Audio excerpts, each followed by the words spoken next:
In this episode, I got to talk to Josée Bergeron, a Métis Mama of 5 living in British Columbia, the writer of Backwoods Mama. For nearly 2 decades, she's helped families get outside through seasonal activities, nature play, and everyday adventures close to home. She's the author of Beyond the Front Door, Embracing Nature for a Happier, Healthier Family. This came out February 24th. She loves noticing nature with her kids, from backyard mud kitchen moments to camping, hiking, and rock climbing across BC and Alberta and beyond. This was a super encouraging conversation for me because she really broke it down into the early years with lots of littles around us and getting out the door and making it simple to get outside.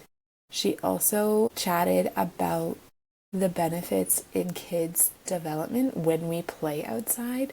And that was really interesting and a really great reminder. And so this episode, I know that you're going to love today. Welcome to Let's Go Outside, a podcast bringing moms together to chat about the raw, unfiltered reality of doing the exploring we love after having kids. No matter your comfort level of adventuring with the little ones, this is a space to have honest conversations about the real struggles of getting out the door with the kiddos. I'm Danica, a mama living in a small mountain town who's totally obsessed with healthy food and taking my kids outside every single day. I professionally guided backpacking trips in the Canadian Rockies, and I'm certified as a Leave No Trace instructor.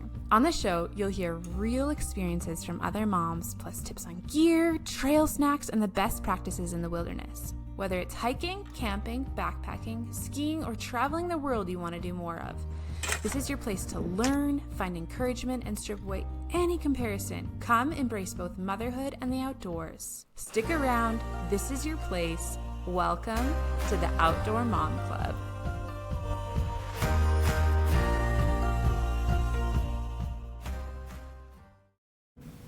Welcome to the Let's Go Outside podcast. I'm so excited to have Josée Bergeron on the show today. We get to talk about going outside and the steps to doing that and the benefits, and I'm just stoked to have her on the show today because we've been talking about a lot of big adventures on the Let's Go Outside podcast, and Josée's specialty is breaking it into simple steps and talking about, how we can make it approachable. So welcome here. Thank you so much. Yes, I'm all about the micro adventures. Yeah, that's awesome. Okay, so tell us about yourself, about your family, and how you got into the outdoors and exploring. Absolutely. So it's been a journey. I grew up in the northern interior of British Columbia. And so the Backwoods, which is kind of where the Backwoods Mama of my website comes from. Okay. And so I grew up outside quite a bit. It was, my come home from school, my parents would send us right back outside. So that was a pretty normal part of growing up for myself. But when I became a mother, things really began to shift. So as a new mom, I had a lot more concerns about getting outside with my little children.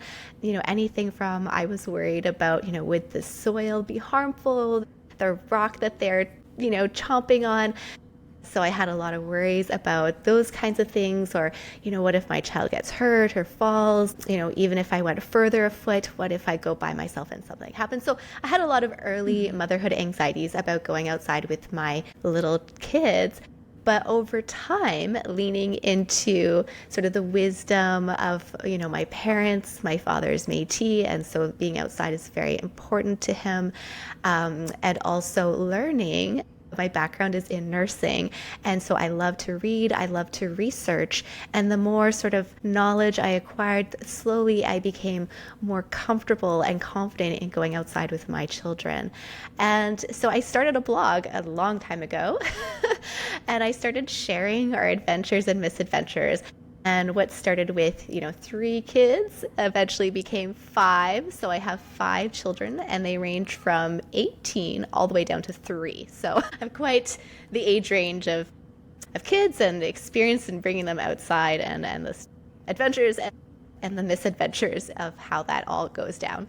So so we're currently located in the Okanagan. That's our home base. And my work has just slowly evolved in sharing about our adventures to reaching out and helping families feel more comfortable and confident going outside. And so in my experiences, basically that's kind of where my book came from. And I've definitely had moments where I've felt like Backwoods Mama, and times where I felt like I was an imposter and I was not living what I was trying to share with other families. So this is really where my book kind of comes from, this place of knowing that it's not always easy to go outside, even if we know that it is good for us.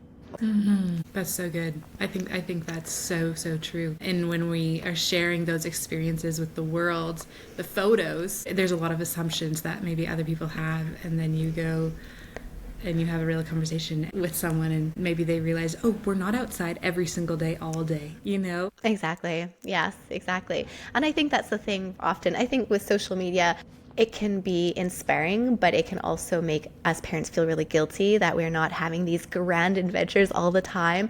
But the reality is that, most of us are not hiking, going on backcountry hikes all the time. And most of the connection that we have with our children and with the natural world happen in actually little, micro moments of getting outside together. And so that's really what my book is about. That's really what I'm about, is it's really helping parents feel that the outdoors is accessible to them, regardless of where they're at, how outdoorsy they feel, how old their children are, how busy life can be, is for them, right? So, yeah. What is your family's favorite things to do together outside these days? What is your hobbies? Okay, so, with kids with such a big range, yeah, we have, definitely different things that different kids are interested in. So I would say with my younger two, who are 5 and 3 at this time, they just love being outside, maybe wandering down a trail, stopping a lot. Sometimes we don't get very far, or going, to a nearby park or backyard and playing in the mud kitchen. I mean, that's really the kind of outdoor adventures that they enjoy with a family right now. Yeah. Just exploring new places, they love like the scruffy nature spots where they can clamber over logs and slide down ice patches, things like that. My older kids, things are a little bit different. So they definitely tend to like more being outdoors for things like hiking or, skiing. We also are rock climbing family, so we rock climb. So things definitely do change and shift as kids get older and their interests change as well. We also love camping when we're able. But I do find, with such a large age gap with my own children, that sometimes it is challenging for us to all get outside together and be doing the same thing, just because, things change when kids get older. So. That's good. I think everyone's always curious about the age gap and the different, how to make it work. That's good though. Thanks for sharing. So my community has a lot of moms with young children, a lot with toddlers, myself included. And we find it really hard to just get out the door. That is the biggest hurdle. And so I'd be curious if you have any words of encouragement or wisdom for us. For sure. And I definitely understand and get that, because I feel like I'm just kind of coming out of the toddler phase with my youngest here. He just turned 3. So first of all, I think the one thing that I would want to say is just encouragement to, to parents to be kind to yourself. I know even for myself, sometimes I can be really hard on myself. We didn't get outside as much today or this week or this month. And we can kind of get ourselves into, talking, negatively to ourselves. And that's not going to help, right? So I think be kind to yourself. Also know that there are stages of parenting and of children where it can be more difficult to get kids outside, different seasons. I think that getting little kids dressed to go outside in the winter should be an Olympic sport, because sometimes just the thought of it starts to make me sweat, I will be honest. Not only just getting them in their gear, but trying to find everything and getting out the door. So yeah, I think it's good to acknowledge that it is difficult. It can be difficult. And that parents are not alone in this struggle, that a lot of parents are experiencing the same thing. So that would be my first point. The second point is start small. Again, when we look at social media or other outdoorsy influencers, we kind of get it in our mind that we need to be going on hikes and carrying our baby or going on camping trips. And these things are fun. They are really great. But I think what really helps is if we start with small steps, and then in that, when we have these small moments where we go outside, and again, that could be something as simple as we're going to have a snack in the backyard. We're going to read a book on the front steps. We're going to fill the bird feeder together. Like, really make these small moments. And when we start to feel more success and confidence in these small moments, then that starts to have a positive snowball effect, right? Hey, wow, we did it. We went outside, we, looked at some leaves, we found a caterpillar, right? And then there's more excitement and interest from the parent, from the kids to continue that. So start small and know that that is enough. So one thing I talk about in my book and one thing I look at in the research is that even small moments of connecting with nature can have a really powerful impact on our own sense of well-being and for our kids as well. So I think sometimes as parents, we think we need to be outside for so many minutes or hours, but know that even in these small moments, we are getting really great benefits for our children and for ourselves. So yeah. That's so good. That's so true.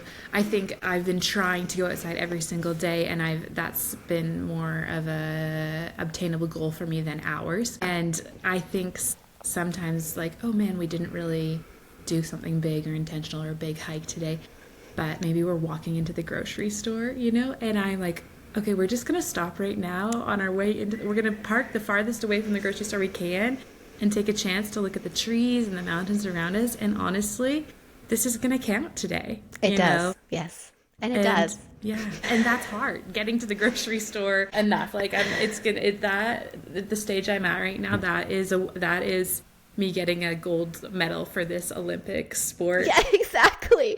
Yeah, exactly. And I think that's the thing. When we have little kids, especially little kids of multiple ages, it is a really challenging phase. And so yeah, absolutely. It is a win to park far and walk to the grocery store and look at the mountains. Even, if you have a spot where you can hang a bird feeder and sit at the window and look at the birds. So those things, that counts, that matters. It does create connection. And so I think that when parents can sort of start to shift that a little bit and realize that those moments matter, then we can start being so hard on ourselves if we didn't go on those big adventure or that we weren't outside for hours at a time, things like that. Yeah. Yeah, and that kind of plays into the next thing I wanted to ask you about was for us who sometimes feel like we need to do activities or we have a lot of structure, how can we transfer that? How can we make play look when in our head we need to make it a big structured activity or something? This is such a great question. So I think what I've seen, especially since my older kids were little and then now with my little kids, is that there is a lot of pressure on parents to do activities or to play with their children. And we see this, I don't know if because social media is really pushing this, so I'm not sure if this is also part of why we're seeing more of this. But there's so many answers but I'll just jump into it.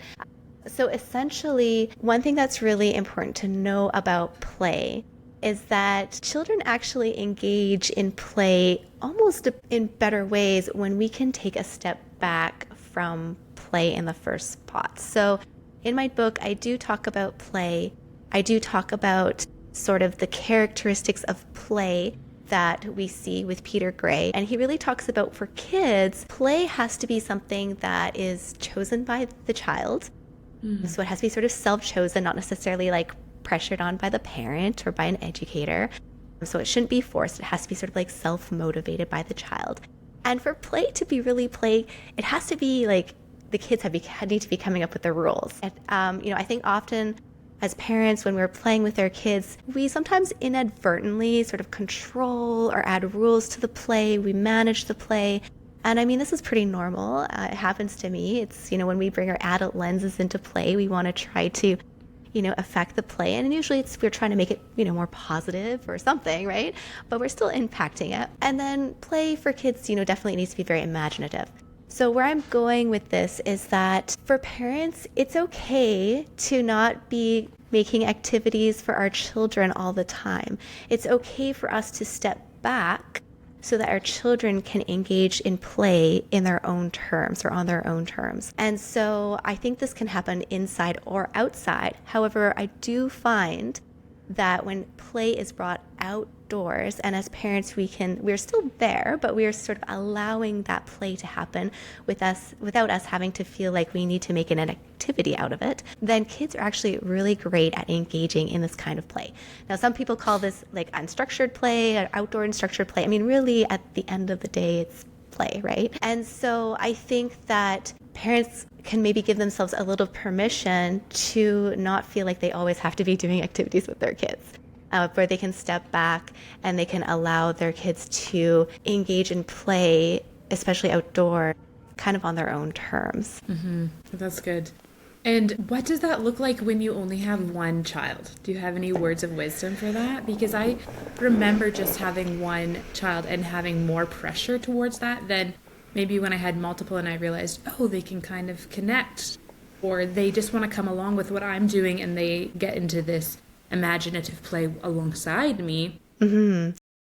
So I'm curious. Yeah. So one thing that I found really helpful, so usually if my littles are, if I have one and we're going outside to play and I want them to sort of engage in their own sort of imaginative play on their own, sort of helping them have a little bit of independence. So sometimes what I'll do is I will sort of stay in the area, but kind of give a bit of space, right? So if I have a little garden or I'm doing some little outdoor work, I'll do that. And if they come up to me and they, are trying to engage me into their play, then I might invite them into what I'm doing, right? Or I might just kind of comment or kind of, oh, like, wow, that's a really nice, mud muffin you've got going on there, and I might sort of prompt them with some questions or, what other flavors are you going to make, and kind of try to, send them back out to play if possible. So I don't think that there's necessarily anything wrong with them kind of coming alongside, and I provide opportunity for that to happen and loop them in, because ultimately when children are coming to us to play, they're often looking for connection, right? They want to connect. And I'm not saying that parents shouldn't play with their child or they shouldn't connect with them. That's not what I'm saying at all.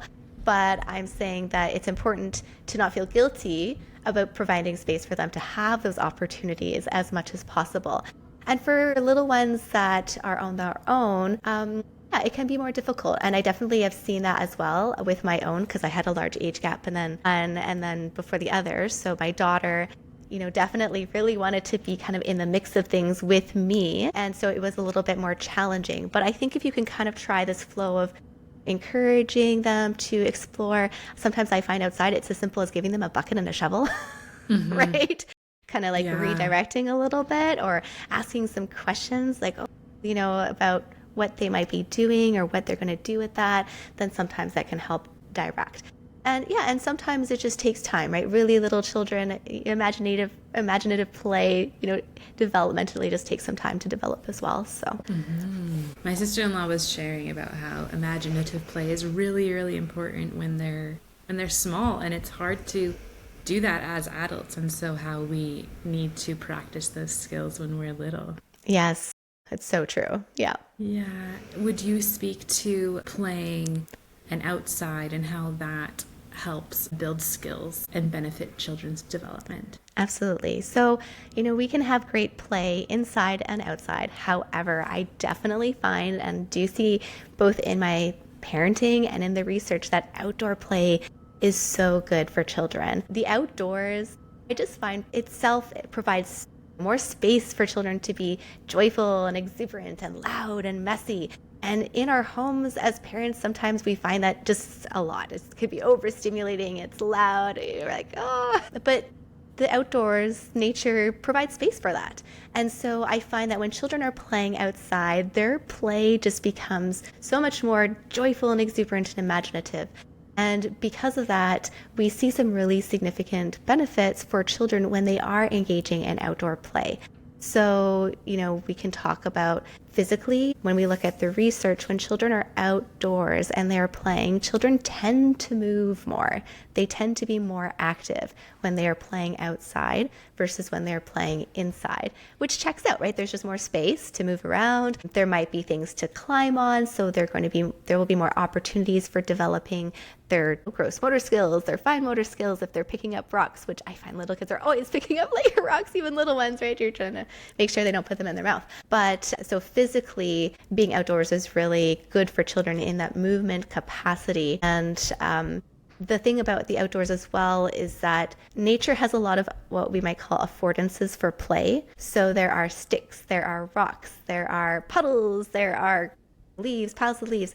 And so we don't really need to have a lot of toys outside because there's already a lot in the natural world that children can engage with to play that's going to help them in just their childhood development and developing those skills. So that would kind of be the more physical part of it. In terms of more their emotional, cognitive, development, we definitely see that when kids are outside, they tend to be calmer. We've seen some studies that look at when children are outside, it tends to improve their attention span. They tend to be more creative, better at problem solving. If we really want our children to sort of be set up for academic learning, bringing them outside is actually really important because it actually helps them with learning a lot of skills that will benefit them later on as they're, getting more into academic learning later in life. Yeah, in terms of their emotions as well, nature and the outdoors tends to just hold more space for children to, experience their emotions. And I think that it can help, it tends to help with emotional regulation because children can be loud, they can be sad, they can be angry, and having space for that to happen and to express themselves in the natural world outdoors tends to be helpful for children as well. That's good. I like that point on building their attention span. That's a lot of the things inside we go from toy to toy, but that is a good thing to remember. And that doesn't, I think some of the other points that you made, I'm like, oh, I've seen that in my kids. And the attention span might not be the first one that comes to mind, but that is interesting to hear. Yeah, it's really important. And I think that for parents who have their children in school, especially when they might be in school a lot of the time, getting them outside, especially if they're having some struggles in school, can actually be very helpful for them. Yeah. Okay. That's good. Mamas, if you've been around here for a while, I have a soft spot for brands that help us get outside more often, even when life feels chaotic. Wadlor is one of those brands I've always admired. I'm super on board with their mission, empowering mamas to stay connected with nature in every season of motherhood. And when we're warm and comfortable, everything gets easier. Getting out the door, being present, and actually enjoying all the moments with our kids. Their All Phases fleece is smart and totally intentionally designed to be in your closet for years to come. It's made specifically for motherhood and designed to be fit before, during, and after pregnancy, nursing, and postpartum. The nursing access is subtle and genuinely life-changing for when you're feeding your baby mid-hike perched on a log. And the side zippers adapt to your growing belly. If you've been eyeing it, consider this your nudge. Wadlor is offering 15% off with the code Let's Go Outside 15. Check out the All Phases fleece and let it support you in getting outside and connecting with what matters most in every season. If you're looking to hit your protein goals, balance your blood sugar levels, and energize your day, I have just the recipes for you. I have compiled the top high protein snack recipes from my food blog into a mini e-cookbook. They're easy to make with whole food ingredients. Many of the recipes include nuts, hemp hearts, or eggs as the main source of protein. To get this free ebook, go to besidethemountain.com/protein-ebook or check out the show notes below. Yeah, let's jump there for families who have kids in school and have long days. How can we support more outside time overall, maybe within the school, but even when they get home and they're tired and don't want to go outside, but that it would benefit them? So I would say that, first, it's really important that parents advocate that their kids are getting outside during the day at school. So when it comes to recess time, sometimes recess can get removed from children for a variety of reasons. Sometimes it could be weather related. Sometimes it could be, other reasons. So I think it's really important that parents are advocating that kids are getting recess, that recess is not getting cut down, that parents are, making sure their children are well dressed to go outside as much as they can. I know sometimes older kids will just not wear their coat, right? But at least that they have that. And then outside of school, I think that there's different ways parents can go about it. If children live close to a school, and walking to school or biking to school with their parents if they're young or on their own if they're old enough is really one way to be outside and connecting with nature. So kind of that, in between. The one thing that I find parents are really struggling with right now when it comes to getting outside with their children, it's not that they don't think it's important. They think that there's value, but I often hear that parents are simply too busy. So kids are going to school, and then after school, kids are going to extracurriculars, and this continues until the sun is set, and then, bedtime, and then rinse and repeat, essentially. And so for families that are essentially overscheduled, and this is a lot of families, I suggest a few things. One would be to really kind of do a bit of a time audit, to really look at your calendar and your schedule and to see where you might have blocks of time where you can get outside with your kids. And that might be on weekends, that might be on certain after school, transitioning between one activity to the other. So kind of have an idea of, especially if it's important, where can we fit this in? The other thing that I encourage parents is to really pause before saying yes to more commitments. And I'm so guilty at this, right? But there's a lot of pressure I find in our culture to have our kids in so many things. We really want to set our kids up for success, and our culture is telling us that the more extracurriculars, the more successful your child is going to be. But we're seeing that while these things can be good, too much, especially if there's now no free time, no time for play, no time to get outside, can actually not be good for children. So, when parents are feeling this pressure to sign their kids up for one more dance class or another music lesson, or to really take a moment to look at how that's going to impact the child and the family and the ability to get outside, and to really consider if that's something that's worth taking on or not. And to have those conversations regularly as well, because different sports and things get, there's different sign-up times. So before jumping on things, really having a look and seeing, okay, well, how will this impact us getting outside and having this time as a family? Mm-hmm. Totally. I think even as a mom that stays at home a lot, and I have 2 kids that aren't in school yet, I just commit to a lot of things in my house that, stop me from going outside. And then I think in the winter, the darkness, I'm like, oh my goodness, we didn't get outside and it's dark. And I will take my kids outside in the dark sometimes, and they love it. That's really fun too. But I think, like you say, where can we find blocks of time, and to kind of try and schedule that before the day is done, or before looking at the week ahead is a great insight. Mm-hmm. And I think too, if you can connect with other parents, other families who are wanting to do the same thing, then that creates a little bit of accountability as well. Because then you say, let's meet, at this place.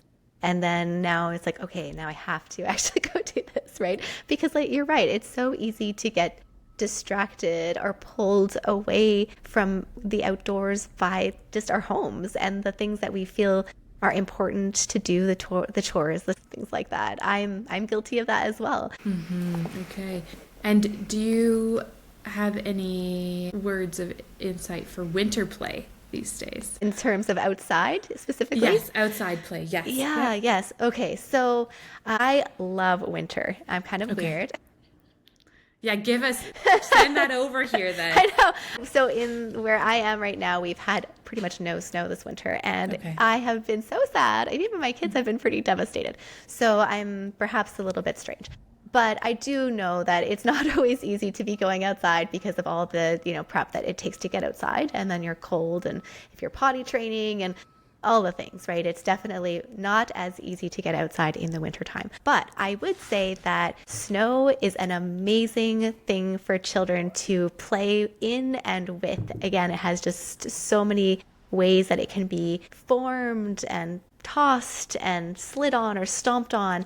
So I think that if you are somewhere that does have snow, don't discount the amount of fun and play that you can have in the snow. And so for parents, there's different things that you can do. Like I find if we're going on a little walk and there's enough snow, bring a sled that you can pull your child in. This is such a great hack because it is harder for little kids to walk in the snow and they get tired. And so this is such an easy way for them to just have fun, pop them in. They can get in and out. You can pull them around at a park or down a trail that's fairly flat. So this is a great thing that, that kids can do. Another thing I love doing with snow, especially after a fresh snowfall, is looking for animal tracks because snow kind of creates this fresh white canvas on the ground and kids just love noticing, bird footprints or cats and dogs if you live in a more suburban area. And then you could start to, just think about who was here and what were they doing, and create stories like that. I think that once we get outside and you start to notice the magic of winter, then getting outside in that season does feel a little bit easier. And truthfully, you probably won't spend as much time outside in the winter, but that's totally okay. Again, if we kind of go back to this idea of connection and of moments, really at the heart of it, you're trying to create more connection for your child, with yourself, and with the natural world. And yeah, that doesn't mean you have to be outside in the winter for 3-4 hours, unless you want to. That's good. I know something that you want to share more about is the idea of co-parenting with nature. Can you share what that has looked like in your family? So the idea of co-parenting with nature is not sort of this unique idea that I came up with myself, but it's kind of one that has been present, I would say, a long time. And we would see, even with Indigenous people. And it's this idea of learning from and leaning into the natural world to help raise our children. And so nature can teach us a lot, but nature also can help us as parents feel more calm and present with our children. And that is so important, I think, today when we are so distracted by what's in our homes, what's on our screens, when we can step outside and have that and just be able to breathe and release and ground ourselves and allow nature to kind of hold us as a parent. There's so many times that as a parent, I've felt overwhelmed, right? Or just like the littles are just climbing the walls, literally. And it just feels so frustrating. And I'm losing my patience, right? And then we step outside and then it's all of a sudden oh my, just feel this release. And it's just really lovely to have that, I think, support from the natural world, right? To help us slow down and take a breath and reset and remember what's important and what we can let go of. And then I think also this idea of co-parenting with nature is also trusting that the natural world can teach our children and can show our children, right? So when we talked about not only does it support them physically, emotionally, mentally, it also provides space for them to play and to be to be kids, right? To be loud. And so, yeah, this idea of nature is not necessarily just a backdrop, place where we do our hobbies, but it's actually something that we can connect with and have a relationship with, and that we can bring in to help support us as parents and to help our children grow and thrive. That's good. So exciting. Okay, I want you to share also how you are a family with many different aged kids and you still value outdoor time. So we did talk about this briefly at the beginning, but I would be curious if you would share more about your culture of going outside and what that looks like. Yeah, so I think that earlier in my parenting journey, when I really started to see that getting outside, being more connected to the natural world for myself and for my children was really having some really noticeable benefits, right? Everybody just seemed more happy and we were healthier, and that's, you can experience that yourself, and then you can read about it in the research and you're like, okay, yes, that makes sense. Okay. So I think knowing that getting outside and connecting with nature really can have a positive impact on our health and well-being as a family, that has really helped me in times where getting outside has been more challenging. And I will be honest that there are, with having children with such large age ranges, that it is challenging at times for us to continue this culture of getting outside. And I think your listeners are primarily parents with younger children, but eventually those younger children will become tweens and teens. And one thing I do talk about in my book is this almost a disconnection from the natural world that children who once were, when they were younger, were very connected with nature, and how this can kind of shift and they can become a little bit more perhaps apathetic or uninterested with getting outside, and how as a parent that can be really challenging. Now I say teens, but the research shows that this can start even as early as 10 or 11. Right? Where there's this kind of a reorientation, less towards this connection with nature, perhaps more towards peers, especially for children that are right in school. And so there have been definitely times where I have had to, have conversations even with my kids about, especially the older kids, like this is important, right? This is important for us to be getting outside. And I think as children get older, you can start to be a little bit more, honest about why it's important for your family and your values. And you can explain the benefits to them. They can start to understand it. Right? So there is that. But I think that it does become more challenging at times when they're older and there's their peers and their screens and things like that. So for us as a family, what we've tried to do as we've navigated having children at such different age ranges is that we will try to have at least once per week where we are all outside together. And with and that can be challenging, right? When you have an 18-year-old that's, he's almost graduating and he's working and things like that. But that's kind of one thing we've tried to maintain for our family. We're going to go outside. We're going to be all together, even if it's just for, a nice slow walk through the forest. And then what I do is I try to create a lot more sort of more daily opportunities with my children, and have not activities, but opportunities to go outside and connect with nature and be outdoors more based on their age. So I tend to spend quite a bit of time with my littles, just doing more play in our backyard, outdoors. With my older kids, it's more intentional, like we're going to go for a hike up this mountain, kind of intentional, right? So I think that getting outside and maintaining that culture will shift and change as your children grow and their interests will be different. So I think it's important to always tap into what your kids are also interested in outdoors. My eldest also loves mushrooms. It's very random, but he loves going mushrooming. So when it's the fall and we've had some good rain, that's what we do together. We go and we look and observe mushrooms together. My daughter is very artistic. She loves to do things like nature journal. So for her, we might go outside, sit by a creek and draw together. So yeah, you just kind of have to kind of meet your child where they're at, I think, and kind of lean into their interests and know that their interests may not be the same as yours at some point, and be okay with that as well. Totally. And I could imagine that your younger ones are interested in what the older ones are doing, and because they always want to copy and try and be bigger. And so I could imagine drawing and mushrooming being fun with little ones. Exactly. And what's really lovely too is, again, as we get older, sometimes we overlook things, right? We don't notice the little intricacies that I find younger children are so good at picking up on. And so when they do come and we are mushrooming, they're going to find the smallest mushrooms, right? Or they notice the little tiny things that we sometimes overlook. And so even my older kids find joy in having their younger siblings there, sometimes pointing things out to them and noticing things. So that's really special and fun as well. That's awesome. Does your family go rock climbing together? We do go rock climbing together, yes. Okay. So, yes, because we've had such a mild winter here, we haven't gone yet, but we've been kind of waiting, although it finally did snow, so we might have to wait a bit.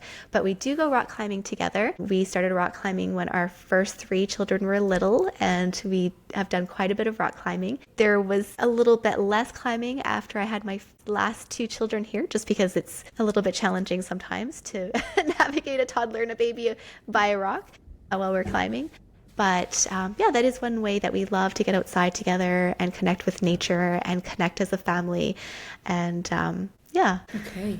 Did you learn how to rock climb once you were a mom already? So I actually grew up rock climbing. So I learned how to rock climb in the north, which there wasn't really a lot of climbing there. So I have to give my dad credit for taking us out and finding these random spots to go. Especially at that time, things are a little bit more developed in the outdoor climbing in that area now.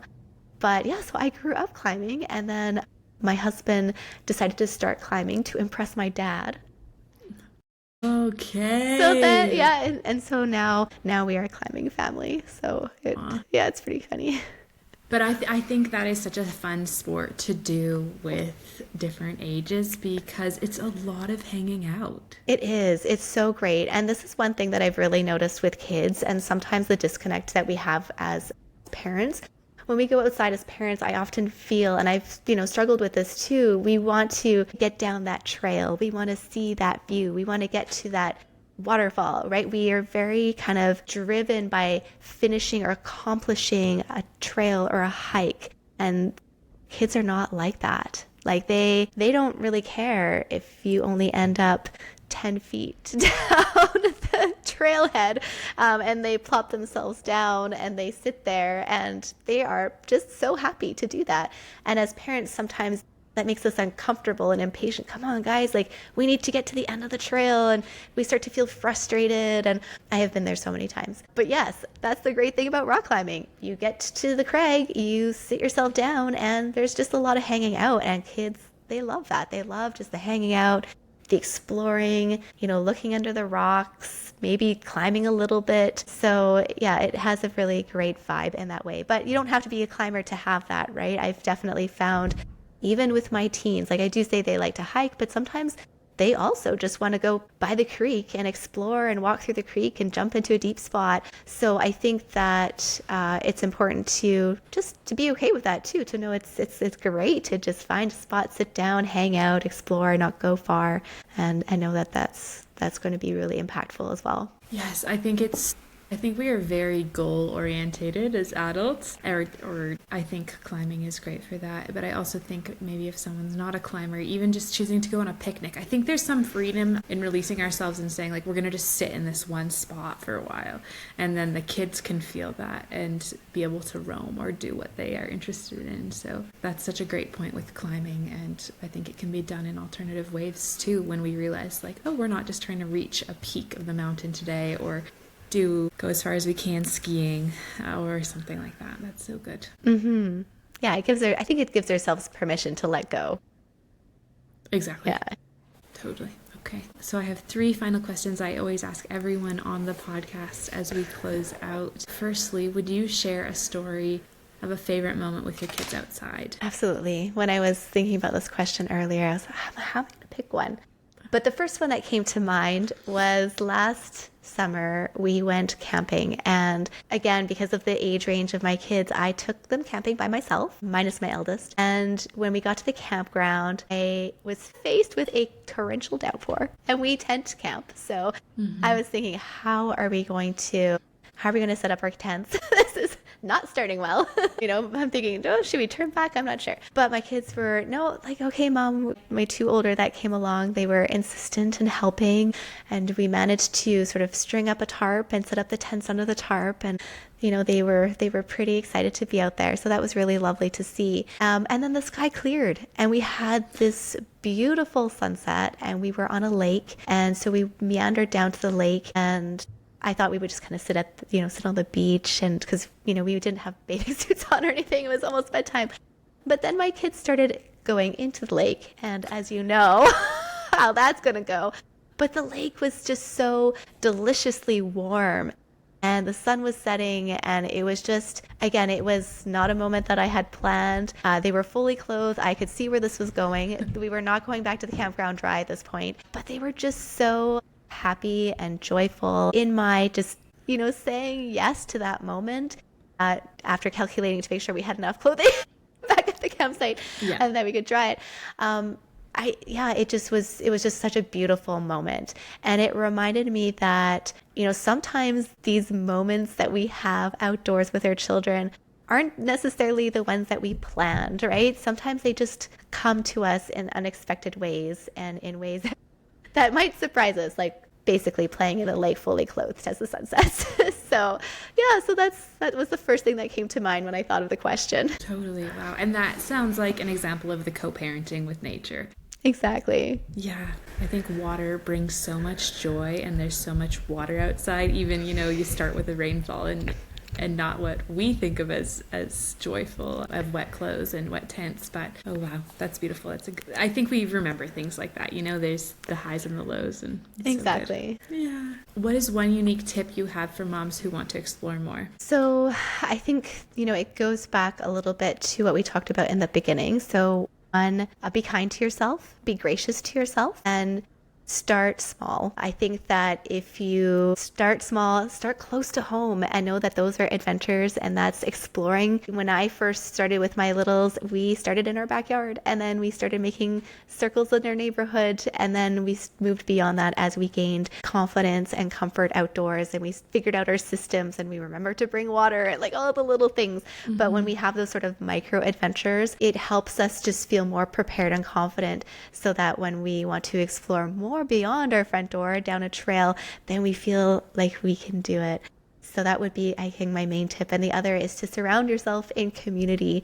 I think that often as moms, as parents, we can feel very isolated and alone, especially in our desire to want to be outside more. So I always try to encourage parents to try to connect with others in your community, to do it together, because kids also love to explore with other kids. It's amazing how far they'll go when they have a friend with them.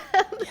Versus when you're by yourself. So those would be my bits of advice for parents who are wanting to explore more. Thank you, Josée. That's so encouraging. It's so good.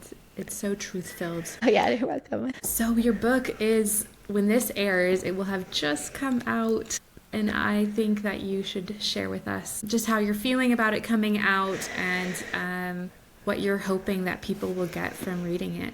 Absolutely. Yes, it feels really wild to think that my book is almost here. So yes, I wrote the book. I'm not sure if it'll come up in the right way, but Beyond the Front Door, Embracing Nature for a Happier and Healthier Family. And yeah, I'm feeling all the feels about it, getting sent out into the wild. Some days I'm so excited, and other days I honestly feel a little terrified. Yeah.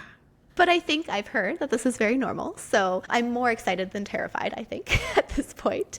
Yes. So essentially my book is written for families, for parents who are wanting to explore more but are feeling perhaps that they don't know where to start, or they are feeling overwhelmed by just getting beyond their front door. And so I share in my book my own struggles, my own adventures and misadventures of getting outside with my 5 kids. I also weave in research, so that's my background in nursing and really helping parents understand the why of why it's important to go outside with your children. And then I also incorporate the how. So the first part of my book really lays sort of the why foundation. And then the rest of my book is actually a seasonal approach. So I go through the 4 seasons and I provide micro topics in each season to encourage families to connect with that season, as well as recipes and activities, and really helping families understand that getting outside, connecting with the natural world can happen very close to home. It can even happen in our kitchen, right? And in all those aspects. And so the book is really meant to be a gentle and encouraging guide for parents who might, just know that it's good, but not really know what to do next.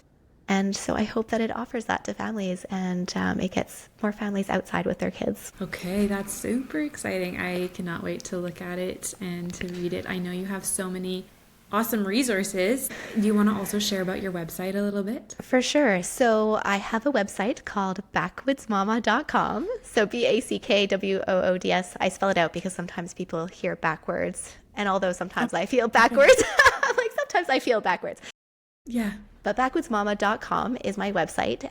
If you go on there, I have blog posts, I have free downloads. Sometimes parents are looking for things like nature scavenger hunts or just little prompts that can get them outside or to celebrate a certain thing like Valentine's Day or St. Patrick's Day. So I do have those kinds of resources on my website. And you can also find out more about my book on my website. There's a book page there with a description of my book and some of the lovely endorsements that I got for it, which has been such a pleasure to receive. And then in terms of purchasing my book, so it can already be pre-ordered. It does come out on February 24th.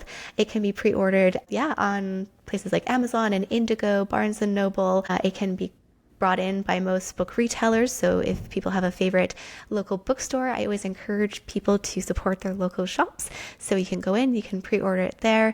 And and I'm sure even libraries and places like that will also have it. So awesome. Thank you so much for sharing. And you should also share where we can connect with you on social media. Oh, yes, absolutely. That's right. Thank you. So I am on Instagram at the Backwoods Mama. And it's the same handle for TikTok at the Backwoods Mama. And then I am on Facebook as well. It's at the I think it's Backwoods Mama page there. Okay. So yeah, you could definitely connect with me there. I'm also on LinkedIn as well if you want to like see my professional profile.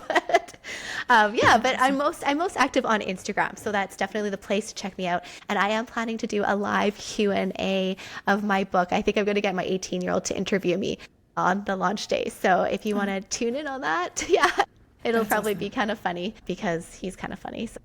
Aw. Yeah. That would be so fun. Yeah, so feel free to catch me there. That's awesome. Well, thank you so much. And I think like you maybe mentioned in the beginning, we often all can feel like imposters, but we're all feeling that, And so that's kind of crazy, but that we can even come together through that and just take these small steps like you have encouraged us to do, and what it grows into. And now for you, from you mentioning at the beginning, kids putting rocks in their mouth and being nervous about the dirt, to now writing a book for other families to get outside. That's just a beautiful progression. So thank you so much for being here and sharing today. Yeah, and thank you so much for having me on your podcast and chatting. It's been such a pleasure to chat. Thank you, Josée. Yeah. I just wanted to say thank you for being here. If it sparked something in you or made you think of a friend, would you please send it their way? Word of mouth is everything for this growing little podcast community, and I'm super grateful for everyone sharing. So like always, I've dropped all the links of the places we've talked about and maybe any gear recommendations in the show notes, so check it out there, and we'll catch you next time.